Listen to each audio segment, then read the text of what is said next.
Who's running this government? A lot of people are starting to ask this question now because, frankly, folks, it doesn't seem like anybody's in charge. And Americans trapped behind enemy lines. That's our top story tonight. Americans desperately trying to flee Taliban control. This as growing outrage over the Pentagon admitting today they do not know how many Americans remain in Afghanistan. Joining me now to weigh in is Pennsylvania Congressman and former U.S. Navy JAG officer Guy Reschenthaler. Congressman, always wonderful to see you. Before I get to my first question, you sent me a text message. I got to flesh this out. So you're saying there are some reports out there that there was a hard drive that had the biographical information of those who worked with the United States over in Afghanistan. Where is that hard drive tonight?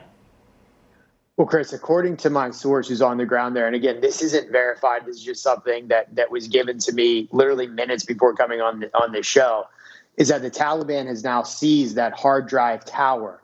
And you better believe that they have the capability, or some of their allies have the capability, to get into that hard drive. And what's in the hard drive? From what I'm told, all the bio data, biomatrix data of the interpreters, of people that helped us, because all that was stored for one reason. If those individuals were ever taken by the Taliban or held captive and we needed to track them, we needed their fingerprints, we needed photos of them, we needed their blood type, etc. From my understanding, that hard drive tower containing all that information is now in the hands of the Taliban. I've also been told the Taliban is going door to door with the ID cards of the individuals that helped us over there, our allies, going door to door with those ID cards and killing our allies who sacrificed, and now unfortunately made the ultimate sacrifice to help us bring stability to that country. It is horrifying. And my question is this: it's bad enough, Chris, that we abandon the U.S. embassy.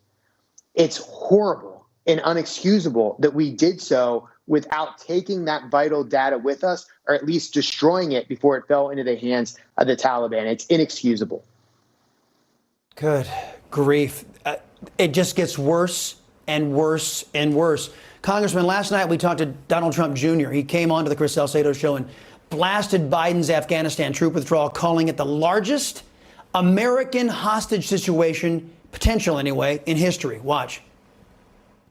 Joe Biden has literally created perhaps the largest hostage situation in the history of maybe the world. Because I don't know of a situation or an example where up to perhaps 40,000 Americans could be possibly held hostage by a terrorist regime. Not only did Biden remove security forces before civilians, he ensured there was a plan to evacuate Afghans while thousands of Americans remain trapped in Afghanistan. Congressman, well, what is your take on all of this? This looks like it's going to go south fast. What is your take on what Biden has done here? It's a complete debacle. It's a complete disaster. And I want to just talk about, it's bad enough strategically that we pulled out of Afghanistan.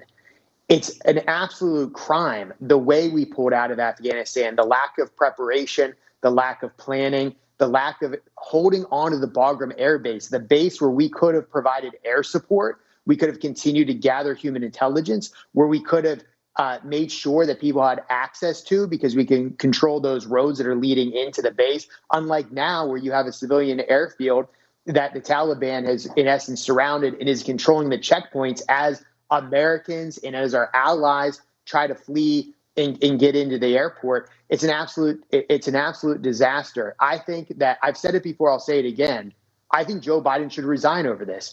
The fact that he has ceded Afghanistan, a nation that we've been there for 20 years, that literally thousands of Americans have given life and limb to defend and to protect, he handed it over to the Taliban. The fact that he's cavalier about this, the fact that he goes on TV saying he has no regrets, where's the empathy for our allies? Where's the empathy for the Americans that are stranded there? He has zero of it. He should resign over this. I also think General Milley should resign. I think Austin should resign. I think there should be multiple resignations. But again, Chris, this is absolute deplorable. What I fear right now is I fear a hostage situation. I fear, God forbid, a Black Hawk Down style situation, because we don't have Bagram Air Base. So even if we go in and we're trying to help, We're greatly disadvantaged not having an airbase to which we can operate from. We also do not have any human intelligence right now, other than what we're getting from satellite images, et cetera. We have zero because the Taliban has either killed our eyes and ears on the ground, people providing information, or we're getting them out right now. We're now blind in terms of human intel. Congressman, I'm envisioning a scenario where potentially thousands of civilian Americans become hostages of a terrorist regime. Now, Nancy Pelosi is out there saying that, this is great leadership from Joe Biden. And she will be out there saying, even with thousands of Americans captured by the Taliban, if that's the way this all goes down, she'll be the one out there, rah, rah, rah, Joe Biden, can't wait to have so many Americans held hostage. Great job, great leadership. For the rest of the Democrats, how much longer do you think these socialist Democrats can stand behind the most catastrophic foreign policy debacle in the last half century? Well, I don't put anything past the Democrats. When they are in situations like this, they do an excellent job circling the wagons and shooting the arrows outward. That's what they're known for. And no matter what kind of debacle, no matter what kind of travesty ensues, they will circle the wagons until they're basically forced to. You saw that with Governor Cuomo. They defended him, said he was the best governor, all these comparisons to DeSantis. Turns out Governor Cuomo was the real problem. Governor DeSantis acted like a hero during COVID. I digress. But I think they'll stand behind Biden until the absolute moment when they know that politically they just can't anymore. Okay, yeah, we're going to discuss the politics of that coming up later on the program. Biden took some time off from his vacation to speak with only one media outlet, ABC News. Biden claimed he always knew this withdrawal was going to go down just like this, but that contradicts everything he and his team have been saying for months. Watch. Is the Taliban takeover of Afghanistan now inevitable? No, it is not. Because you have the Afghan troops have 300,000 well equipped as any army in the world, and an air force against something like 75,000 Taliban. It is not inevitable. I don't think it could have been handled in a way that we're going to go back in hindsight and look, but the idea that somehow there's a way to have gotten out without chaos ensuing, I don't know how that happens. Congressman, I've only got about 45 seconds here, but not even CNN is letting Biden and the Democrats rewrite history with such a bald-faced lie. Can the GOP do anything to hold Biden accountable at this point, or is the GOP just helpless? Well, what the GOP needs to do anything is retake the House in 22, which I think we will. Then we can have oversight investigation. And if we can look at impeachment, I'm not saying we should go there, but we can do that. We've got to take the House back in 22. But just briefly, Joe Biden was either lying before or he's lying now. At some point, we know he was definitely lying. And if he knew this was going to be a disaster and if this was inevitable, then why was he at Camp David? Why was he not in the Situation Room with top military brass, people from the State Department? Why were there not better plans?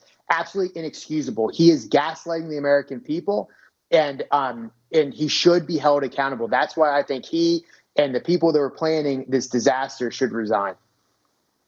Yeah, gaslighting from an occupier of the Oval Office, from an entire party of gaslighters. Thank you so much, Congressman. Appreciate the time. Congressman Guy Reschenthaler, it's always appreciated.